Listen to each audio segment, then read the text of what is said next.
5e et dernière question est posée par Madame Ahalouche pour le groupe PS. Elle concerne la demande de régularisation de permis par la société Midibel Clairbout.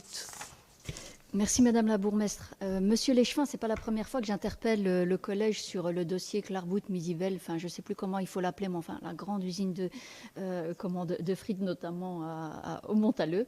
Alors pour rappel, c'est un projet gigantesque où on a un frigo de 34 mètres d'eau, 180 mètres de long, 110 de large, un changement dans tout ce qui est station d'épuration, des constructions de cuves de 12 à 14 mètres de haut, enfin une emprise au sol incroyable, enfin démesuré. On a l'agrandissement d'un bâtiment de plus de 9000 mètres carrés, l'ajout de silos extérieurs et j'en passe. Alors je vous ai interpellé ici en mars 2022 au moment de l'enquête publique au moment du dépôt en fait du permis pour opérer toutes ces modifications.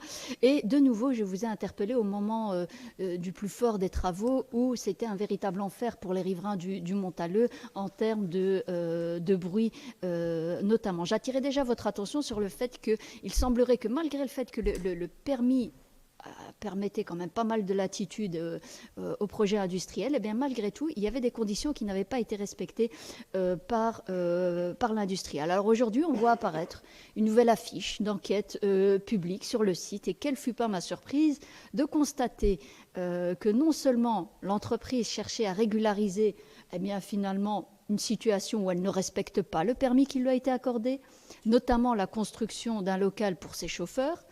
Mais pire, elle est là pour modifier aussi de manière notable le déplacement des camions et l'installation d'une cuve de 12 mètres de haut encore plus près des habitations. Alors par contre, concernant les nuisances liées aux odeurs insupportables, rien, nada, pas une ligne, ils ne proposent rien, alors qu'ils avaient promis la main sur le cœur que ça ne sentirait rien et que le collège s'est contenté de cette promesse. Alors aujourd'hui, on fait face à 3 problèmes majeurs dans cette demande de régularisation. Alors il y a les odeurs, il y a le bruit, mais il y a aussi le fait de nous mettre devant le fait accompli. Aujourd'hui, il est question de construire un grand digesteur de plusieurs mètres de haut, plus proche des habitations. Il faut savoir que légalement, il faut une zone de recul de 8 mètres minimum entre une installation de ce type et les habitations. Alors, ce qui est proposé aujourd'hui ne respecte pas ça, mais en même temps, le collège n'avait pas jugé bon de l'exiger pour tout ce qui a été installé depuis. Donc, tout ce qui a été installé, on n'a pas demandé à l'industriel de, au minimum, veiller à cette zone de recul de 8 mètres. Quand on parle d'un bâtiment qui en fait 34, voire 15, ou pour les cuves entre 12 et 14, pardon. Alors, il est question aussi de transformer la voie d'accès qui était au départ destinée aux pompiers en autoroute pour camions, parce que ce n'est pas anecdotique, on passe de 4 mètres à 12 mètres. C'est une véritable autoroute que l'on veut installer. Pas d'études acoustiques, on ne sait pas quelles vont être les répercussions pour les riverains. Et enfin, on est quand même dans un système d'impunité totale où, en fait, un industriel décide d'ignorer les conditions du permis, de passer outre et puis finalement de nous mettre devant le fait accompli. Oui, on a construit un peu plus, on a construit un bâtiment qu'on n'avait pas prévu au départ, etc. Alors aujourd'hui, Monsieur Léchevin, il est possible de corriger, mais alors à la marge, parce que c'est un gâchis total ce dossier, mais il est possible de corriger à la marge ces demandes démesurées de cet industriel. Je vous dirais que c'est une question de principe, même si pour moi ce gâchis monumental, on le doit à la majorité MR engagée qui a donné ce permis. Voici mes questions, Monsieur Léchevin. Quelles mesures avez-vous prises concernant la pollution sonore ? Que comptez-vous faire en termes de suivi ? Souvenez-vous, je vous avais également, j'avais attiré votre attention sur le fait que l'industriel devait émettre des rapports lorsqu'il y avait des incidents, comme on a eu lorsqu'il était en pleine phase de travaux. Donc, est-ce que finalement ces rapports ont été réalisés? Est-ce qu'ils sont accessibles? Quelles mesures avez-vous prises concernant les odeurs insupportables à la fois des cuves, des stations d'épuration, mais aussi de friture? Comptez-vous laisser cet industriel agir comme bon lui semble en nous mettant devant le fait accompli? Et comment comptez-vous concrètement défendre les intérêts des riverains, de la collectivité, face à des intérêts d'un privé? Merci. Alors, je laisse la parole à Monsieur Léchevin, Simon Varas. Oui, merci. Encore un très beau dossier. D'ailleurs, je vais me permettre quand même de rappeler que je n'étais pas là et qu'Ecolo n'était pas là au moment où le permis l'a accordé, parce que c'était pas super clair dans l'intervention. Vous ne m'avez pas interrogé en 2022, vu que je n'étais pas là. Et donc, c'est bien le collège précédent qui a été qui a été interrogé. Donc voilà, aujourd'hui, je vais répondre en tant qu'échevin de l'urbanisme et de l'aménagement du territoire, même si je pense que vous connaissez mon point de vue sur le permis qui avait été délivré et sur la présence de ces installations juste à côté de zones résidentielles. En effet, vous m'aviez interpellé, mais en 2025, le 17 mars, pardon, et j'avais à cette occasion eu l'occasion de vous préciser qu'au regard des manquements importants, et vous l'avez dit, hein, odeur, bruit, etc., constatés par le service urbanisme notamment, mais aussi par beaucoup de riverains qui revenaient vers nous, un avertissement préalable a été envoyé le 12 mars, donc ça date déjà d'il y a de nombreux mois. Et le permis d'urbanisme introduit ici en régularisation par l'entreprise Clarbout fait suite à cette procédure infractionnelle et à l'avertissement préalable qui avait été dressé par nos services. En parallèle à ce constat d'infraction, nous avons également sollicité les services du département police et contrôle du service public de Wallonie, c'est la police de l'environnement, afin de réaliser des contrôles bruit et odeur. À la suite de ces contrôles, une étude olfactive ainsi qu'une étude acoustique, je dis bien, auraient été réalisées par Clarbout. Mais à ce jour, nous n'en disposons pas et elles ne sont pas jointes à la demande de régularisation. Mais comme vous pouvez le constater, le collège communal est soucieux de la situation, des nuisances subies par les riverains. Je pense qu'on a été régulièrement sur le terrain pour les constater. C'est vrai, c'est invivable, c'est l'horreur. Mais encore une fois, on ne laisse pas les riverains tomber et comme je vous l'ai dit, on a déjà activé plusieurs mécanismes. Ce qu'on a pu trouver comme solution à ce stade, c'est notamment ce qui concerne les aménagements paysagers et le fait de mettre en place des plantations par rapport à la visibilité des installations. Même si je suis d'accord avec vous, elles sont là et on doit faire avec. Nous savons que ces solutions sont encore insuffisantes, hein, évidemment, concernant le bruit et l'odeur, et nous prendrons nos responsabilités pour les autres problèmes rencontrés.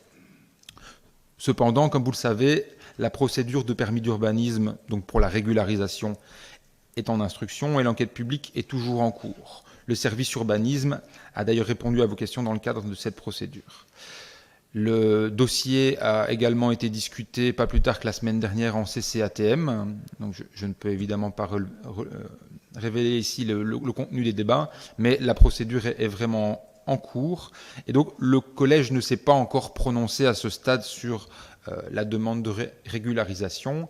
Et vous l'avez compris entre les lignes, s'il y a des éléments manquants ou si nous estimons que des choses n'ont pas été faites dans les règles, le collège prendra ses responsabilités. Mais à ce stade, évidemment, vous comprendrez que je ne peux pas en dire plus, évidemment.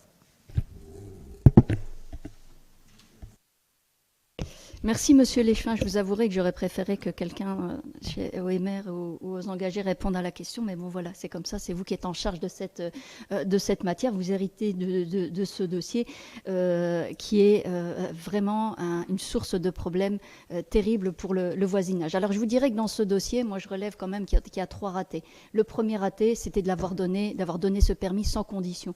Et arrêtez de dire que vous avez mis des conditions parce que c'est pas vrai. Ensuite, il y a eu un manque quand même de suivi du chantier au moment où les travaux ont été lancés.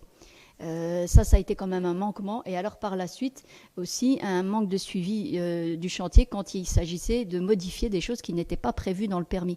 En fait, il a fallu qu'on soit interpellé par un riverain, que nous on vienne ici pour que finalement on fasse le contrôle. Alors Monsieur Léchevin, j'ai envie de vous dire de manière très claire et aussi à tout le collège, même si j'ai envie de vous dire les dégâts maintenant sont là et vous devez les assumer, c'est que pour nous les Moucronois ne doivent pas servir de cobayes aux multinationales. Ça veut dire qu'aujourd'hui, pour nous, l'objectif premier de Clarbout, c'est de réduire les nuisances pour les riverains. Alors aujourd'hui, nous dire qu'il n'y a rien qui est prévu pour réduire les odeurs qui sont invivables sur place, c'est juste inaudible. Parce que soit les solutions existent, et alors on les met en place immédiatement, soit elles n'existent pas, et alors vous avez floué tout le monde. Mais à un moment donné, il va falloir arrêter de rigoler. On parle quand même d'une entreprise, on ne parle pas d'une petite entreprise. Le truc du fait accompli, il faut arrêter. On parle d'une entreprise qui a 1,5 milliard de chiffre d'affaires. Donc elle pèse Dire qu'elle a oublié de mettre un local pour ses chauffeurs, vous m'excusez, si c'était moi qui avais fait les plans, oui.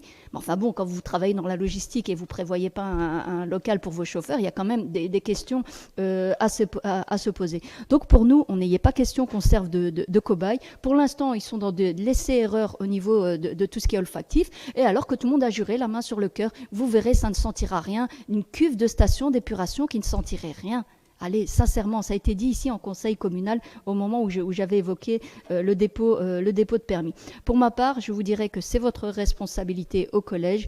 C'est un gâchis monumental. Vous n'avez rien fait pour défendre les intérêts des riverains du Montalieu. Je dis vraiment rien, parce que pour ceux que ça intéresse, ils peuvent demander à aller consulter le permis et vous verrez quelles sont les conditions que vous avez mises pour le permis. Ce sont des conditions qui n'ont aucun rapport avec la nature industrielle du projet. Ça concerne quelques éléments d'égouttage, des panneaux de signalisation et de vélos. Autant vous dire que c'est des éléments que l'on pourrait appliquer pour n'importe quel autre dossier qui est d'une toute autre nature que celle qui nous concerne aujourd'hui. Donc aujourd'hui, peut-être un message aux riverains, c'est le moment de se faire entendre au niveau de cette enquête publique. Merci. Si je peux me permettre, mais c'est vrai que l'opposition a droit alors à une nouvelle réplique. Non, mais je voudrais quand même rappeler, parce qu'à nouveau, on interpelle l'ensemble du collège. Je ne vais pas ici revenir sur ce qui a été fait dans le passé, mais juste vous dire que, en tout cas, le collège actuel et l'administration ne laissent pas les entreprises faire n'importe quoi, et que ce soit ce dossier-là ou d'autres dossiers qui posent aussi problème à Moucron, nous faisons le maximum pour que les industriels, dans ce cas-ci, comprennent qu'il y a des règles et qu'il faut les respecter. Donc, je ne vais pas revenir sur le passé, je pense que tout le monde a bien compris ce que je pensais, mais en tout cas, depuis maintenant la mise en place du nouveau collège, sachez que vous pouvez compter sur nous pour être vraiment derrière celles et ceux qui ne respectent pas les règles, afin de préserver, un tant soit peu, la qualité de vie des riverains.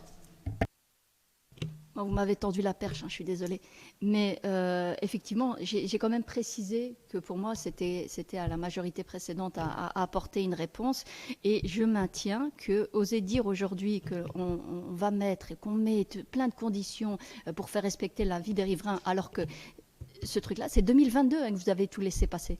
2022. Fonctionnaire délégué a remis un avis négatif. La région wallonne a remis un avis positif parce que le collège avait mis un avis positif. C'est ça la réalité, la vérité sur ce dossier.